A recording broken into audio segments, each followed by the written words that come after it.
ಪ್ರಿಯರಾದವರ, ಒಂದು ಹೊಸ ತಿಂಗಳ ಮೊದಲ ದಿನದಲ್ಲಿ ಬಂದಿದ್ದೇವೆ. ಈ ತಿಂಗಳ ವಿಶೇಷತೆ ಏನೆಂದರೆ, ಯೇಸುಕ್ರಿಸ್ತನು ಶಿಲುಬೆಯಲ್ಲಿ ಸತ್ತು ಜೀವದಿಂದ ಎದ್ದದ್ದನ್ನು ಹೆಚ್ಚಾಗಿ ನೆನಪಿಸಿಕೊಳ್ಳುವಂತ ಒಂದು ದಿನ. ಸಭೆಗಳಲ್ಲೆಲ್ಲ ಯೇಸುವಿನ ಶಿಲುಬೆಯ ಕಷ್ಟಗಳ ಕುರಿತು, ನಂತರ ಆತನ ಪುನರುತ್ಥಾನದ ಕುರಿತು ಧ್ಯಾನಿಸಲಾಗುತ್ತದೆ. ಈ ದಿನದಲ್ಲಿ ದೇವರು ನಿಮಗೆ ಯಾವ ವಾಗ್ದಾನವನ್ನು ಕೊಡುತ್ತಾರೆ, ಈ ತಿಂಗಳಲ್ಲಿ ಏನು ನಡೆಯಲಿದೆ ಎಂದು ಅರಿತುಕೊಳ್ಳಲು ಆಸಕ್ತಿಯಿಂದ ಕಾದಿದ್ದೀರಲ್ಲ.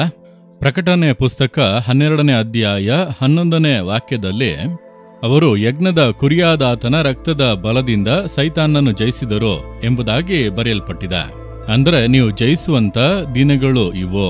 ನೀವು ಜಯ ಹೊಂದಲಿದ್ದೀರಿ.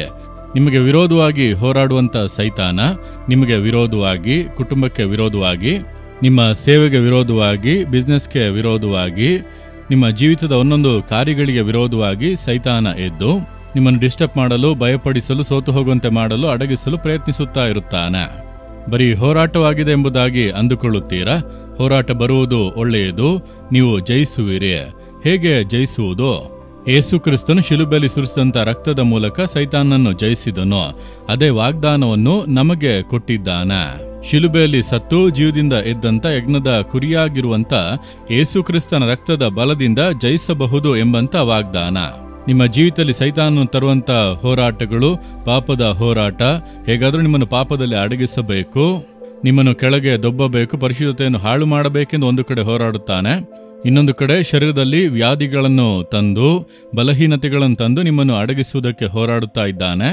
ಮತ್ತೊಂದು ಕಡೆಯಲ್ಲಿ ಭಯಪಡಿಸುವಂತ ಸನ್ನಿವೇಶಗಳನ್ನು ಉಂಟು ಮಾಡಿ ವಾಸ ಮಾಡುವಲ್ಲಿ, ಕೆಲಸ ಮಾಡುವಲ್ಲಿ ಎಲ್ಲ ಭಯ, ಮನಸ್ಸಿನ ಖಿನ್ನತೆ, ಏನ್ ಮಾಡುವುದೆಂದು ಕಂಗಾಲಾಗುವಂತೆ ಹೋರಾಡುತ್ತಾ ಇದ್ದಾನೆ. ಈ ರೀತಿ ಸೈತಾನ ಯಾವುದೇ ರೀತಿಯ ಹೋರಾಟಗಳನ್ನು ತಂದರೂ ನೀವು ಜಯಿಸಲು ಸಾಧ್ಯ. ಯೇಸುವಿನ ರಕ್ತದಿಂದ ಜಯಿಸಲು ಸಾಧ್ಯ. ಆದ್ದರಿಂದ ಯೇಸುವಿನ ರಕ್ತದ ಮೂಲಕವಾಗಿ ನೀವು ಜಯಿಸುವಿರಿ. ನಿಮ್ಮ ಜೀವಿತಕ್ಕೆ ವಿರೋಧವಾಗಿ ಹೋರಾಡುವಂತ ಪಾಪಗಳು, ಶಾಪಗಳು, ವ್ಯಾಧಿಗಳು, ಸೈತಾನ ತರುವಂತ ಆಯುಧಗಳು ಏನೇ ಆಗಿದ್ದರೋ ಯೇಸುವಿನ ರಕ್ತದಿಂದ ಅದನ್ನು ಮುರಿದು ಜಯಿಸುವಿರಿ. ನೀವು ಸೋತು ಹೋಗದೆ ಶಿಲುಬೆಯ ರಕ್ತವನ್ನು ನೆನಪಿಸಿಕೊಳ್ಳಿ. ಯೇಸು ಸುರಿಸಿದಂತ ರಕ್ತ, ಆತನ ಗೆತ್ಸೆಮನೆ ತೋಟದಲ್ಲಿ ಪ್ರಾರ್ಥಿಸುವಾಗಲೇ ಆತನ ಬೆವರು ರಕ್ತದ ಹನಿಗಳಂತೆ ಕೆಳಗೆ ಬಿದ್ದವೆಂಬುದಾಗಿ ನೋಡುತ್ತೇವೆ. ಅಲ್ಲೇ ಆತನು ರಕ್ತ ಸುರಿಸಿದನು. ದೇಶಾಧಿಪತಿಯ ಅರಮನೆಯಲ್ಲಿ ಆತನನ್ನು ಚೆನ್ನಾಗಿ ಹೊಡೆದು ಗಾಯಗೊಳಿಸಿ ದೇಹವನ್ನೆಲ್ಲ ಕಿತ್ತು ಅಲ್ಲಿ ರಕ್ತ ಸುರಿಸಿದನು. ತಲೆ ಮೇಲೆ ಮುಳ್ಕಿರೀಟವನ್ನು ಇಟ್ಟಾಗ ಮುಖವೆಲ್ಲ ರಕ್ತ ಸುರಿಸಿದನು. ಅರಮನೆಯೆಲ್ಲ ರಕ್ತ. ಆತನು ಯೆರೂಸಲೇಮಿನ ಬೀದಿಗಳಲ್ಲಿ ಎಳೆದುಕೊಂಡು ಹೋಗಲ್ಪಟ್ಟನು. ಬೀದಿಯೆಲ್ಲ ರಕ್ತ ಸುರಿಸಿಯೇ ಗೊಲ್ಗೊಥಾ ಬೆಟ್ಟಕ್ಕೆ ಆತನನ್ನು ಕರೆದೊಯ್ದರು. ಅಲ್ಲಿ ಆತನ ಕೈಗಳಲ್ಲಿ, ಕಾಲುಗಳಲ್ಲಿ ಮೊಳೆ ಹೊಡೆಯಲ್ಪಟ್ಟು ರಕ್ತವು ಸುರಿಯುತ್ತಾ ಶಿಲುಬೆಯಲ್ಲಿ ಭೂಮಿ ಆಕಾಶಗಳ ಮಧ್ಯೆ ತೂಗಲ್ಪಟ್ಟನು.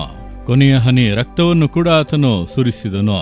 ಆತನು ಸತ್ತಾಗ ಇಷ್ಟು ಬೇಗನೆ ಒಬ್ಬ ವ್ಯಕ್ತಿ ಸಾಯಬಹುದಾ ಎಂಬುದಾಗಿ ಸೈನಿಕರು ಆಶ್ಚರ್ಯಪಟ್ಟರು.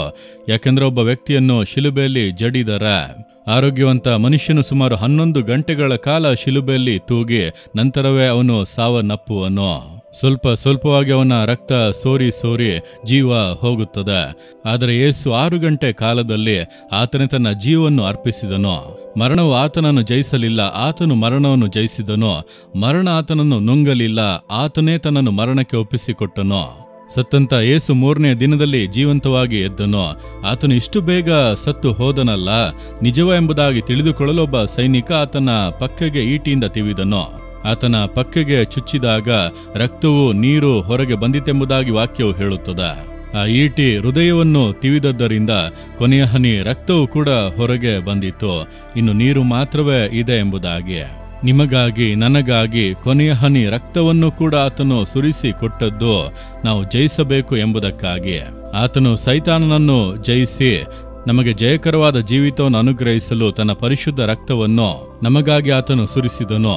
ಆ ರಕ್ತವನ್ನು ಉಪಯೋಗಿಸಿ ಯೇಸು ಕ್ರಿಸ್ತನ ರಕ್ತದ ಬಲದಿಂದ ನಾನು ಸೈತಾನನ್ನು ಜಯಿಸುತ್ತೇನೆ, ಯೇಸುವಿನ ರಕ್ತದಿಂದ ಜಯವನ್ನು ಹೊಂದುತ್ತೇನೆ. ಆ ರೀತಿಯಾಗಿ ಹೇಳುತ್ತಾ ಪರಿಸ್ಥಿತಿಗಳು ಬದಲಾಗುತ್ತವೆ. ನೀವು ಜಯಿಸುವಿರಿ. ಪ್ರತಿನಿತ್ಯವೂ ಆತನ ರಕ್ತದೊಳಗೆ ನಿಮ್ಮನ್ನು ಒಪ್ಪಿಸಿಕೊಡಿರಿ. ಯೇಸುವಿನ ರಕ್ತದೊಳಗೆ ಕುಟುಂಬವನ್ನು ಅರ್ಪಿಸಿರಿ. ಯೇಸುವಿನ ರಕ್ತದಿಂದ ಜಯಿಸುತ್ತೇನೆ ಎಂಬುದಾಗಿ ಪ್ರತಿನಿತ್ಯ ಕನ್ಫೆಸ್ ಮಾಡಿರಿ. ಅರಿಕೆ ಮಾಡುತ್ತಾ ಇರಿ. ನೀವು ಜಯ ಹೊಂದುವಿರಿ. ಸೈತಾನನನ್ನು ಜಯಿಸುವಿರಿ, ಅವನು ನಿಮ್ಮನ್ನು ಜಯಿಸುವುದಕ್ಕೆ ಆಗದು. ಈಗ ಹೇಳಿರಿ, ನಜರೇತಿನ ಯೇಸು ಕ್ರಿಸ್ತನ ರಕ್ತದ ಬಲದಿಂದ ದುಷ್ಟ ಸೈತಾನನನ್ನು ನಾನು ಗೆಲ್ಲುತ್ತೇನೆ, ನಾನು ಜಯಿಸುತ್ತೇನೆ. ಶತ್ರು ತರುವಂತ ಎಲ್ಲ ಹೋರಾಟಗಳ ಮೇಲೆ ನಾನು ಜಯವನ್ನು ಹೊಂದುತ್ತೇನೆ. ನನಗೆ ವಿರೋಧವಾಗಿ ಹೋರಾಡುವಂತ ಸಕಲ ಕ್ರಿಯೆಗಳು ಯೇಸುವಿನ ರಕ್ತದ ಬಲದಿಂದ ಲಯವಾಗಿ ಹೋಗಲಿ. ಇಂದು ನನಗೆ ಜಯ ಕೊಡುವಂತ ದೇವರಿಗೆ ಸ್ತೋತ್ರ. ಪ್ರತಿನಿತ್ಯವೂ ನನಗೆ ಜಯ ಕೊಡುವಂತ ಯೇಸುವಿನ ರಕ್ತಕ್ಕೆ ಸ್ತೋತ್ರ ಸ್ತೋತ್ರ.